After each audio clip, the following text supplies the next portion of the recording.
मैं रेखा भक्ता non biological entity की शपथ लेती हूँ कि मैं विधि द्वारा स्थापित अपने खुद के संविधान के प्रति श्रद्धा और निष्ठा रखूंगी। मैं अपने गाली देने के कर्तव्यों का श्रद्धापूर्वक और शुद्ध अंतःकरण से निर्वहन करूंगी। दिल्ली के लोग कुछ दिनों से सोच रहे थे कि मनोज तिवारी या फिर प्रवेश वर्मा दोनों में से कौन उनके चीफ मिनिस्टर बनेंगे, लेकिन दिल्ली ने कई सालों के बाद एक महिला को चीफ मिनिस्टर बनाया है और वो मैं हूँ। प्रवेश वर्मा जी का तो इस प्रवेश परीक्षा में चयन नहीं हो सका और मनोज तिवारी जी नौकरी न मिलल मन उचाट रहले बाबूजी करते हुए पूर्वांचल की ओर भाग चुके हैं। हर नौकरी न मिलल मन उचाट भइले बाबूजी। अरे भाई एक रुमाल देना मनीष। तो अब से मैं ही दिल्ली का कार्यभार संभालूंगी और दिल्ली में हम लोग क्या क्या बदलाव करेंगे ये मैं आज आपके साथ चर्चा करना चाहती हूँ। सबसे पहले तो हम लोग यमुना को गंगा जितना साफ कर देंगे। कुंभ में गंगा का पानी हाल ही में कुछ स्टडीज में पाया गया है कि बहुत साफ मिला है। ना ही वो पानी सिर्फ साफ है बल्कि उसमें विटामिन और मिनरलों की मात्रा भी बहुत पाई गई है। उसमें विटामिन ए तो नहीं पाया गया है लेकिन विटामिन बी, जे और पी तीनों पाए गए हैं। इसीलिए हम लोग भी यमुना के पानी को विटामिन बी, विटामिन जे और विटामिन पी से लबरेज कर देंगे।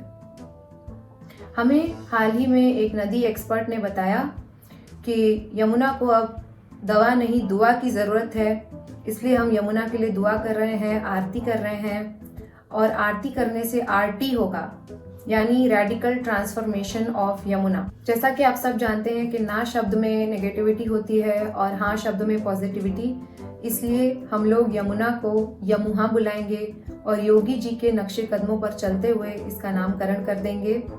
योगी जी ने हमें दिखा दिया है कि changing a name can change the entire game.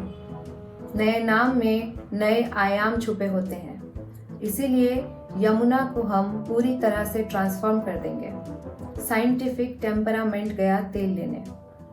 उसके बाद अब हम चलते हैं दिल्ली की शिक्षा व्यवस्था पर।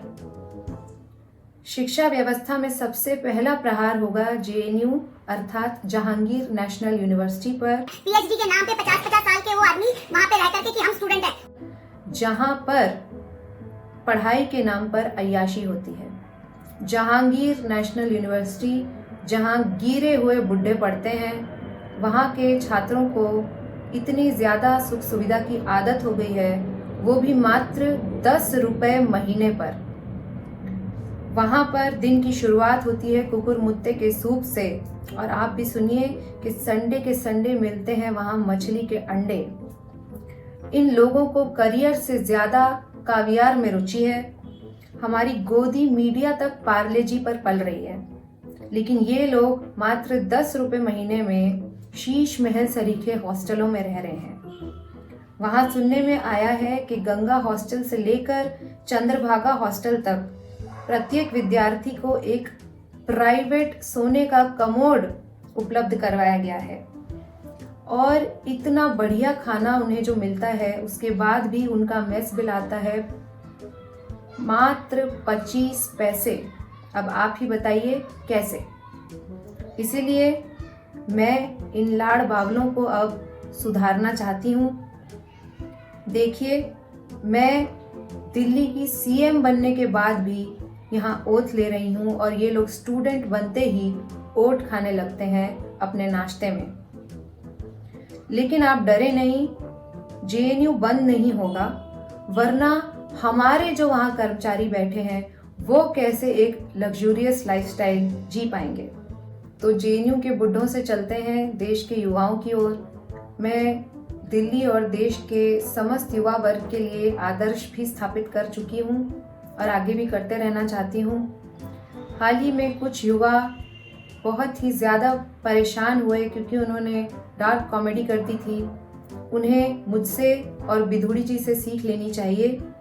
अगर हमारी तरह से चुटकुले मारे होते, जोक्स क्रैक किए होते तो शायद उन्हें विधानसभा का टिकट भी मिल जाता और शायद उनमें से एक आज चीफ मिनिस्टर होता। लेकिन अब वो मैं हूँ। मैं ये तक कहना चाहती हूँ कि मैं पहले 2 बार एमएलए का चुनाव लड़ चुकी हूँ। एमएलए यानी महिला लड़ाकू एक्टिविस्ट। लेकिन दुख की बात है कि उस समय में नहीं जीत पाई। लेकिन आज ये महिला लड़ाकू एक्टिविस्ट आखिरकार चीफ मिनिस्टर बन ही गई है। मैं ये तक कहना चाहती हूँ कि मैं चीफ मिनिस्टर बनने के बाद भी कोई रेखा नहीं लांघूंगी, क्योंकि मैं हर रेखा ही मिटा दूंगी। सर, आप में और सर्कल में क्या कॉमन है? क्या?